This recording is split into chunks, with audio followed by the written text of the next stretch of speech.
नमस्कार मित्रांनो, मी आज जे अपडेट देणार आहे लाडकी बहीण योजनेबद्दल. तर साईट चालू झालेली आहे व KYC करणे चालू झालेलं आहे. बघा, व्हिडिओ पूर्ण बघा, नाहीतर तुम्हाला समजणार नाही की KYC कशी करावी. तर बघा, मी आधार नंबर टाकून घेतला आहे व OTPसाठी सबमिट केलं आहे. OTP पाठवावरती.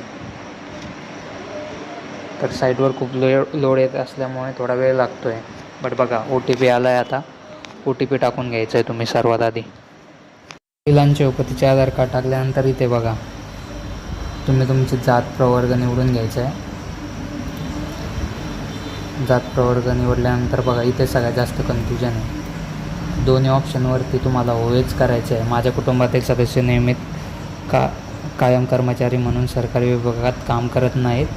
आणि दुसरं तर तुम्हाला माहितीच आहे, माझ्या कुटुंबातील केवळ एक विवाहित व एक अविवाहित महिला योजनेचा लाभ घेते. तर तिथे पण होय, दोन्ही याच्यावरती होय होय करायचं आहे आणि सबमिट करायचं आहे तुम्ही. थोडा वेळ लागतो, पण तुमची KYC होऊन जाईल.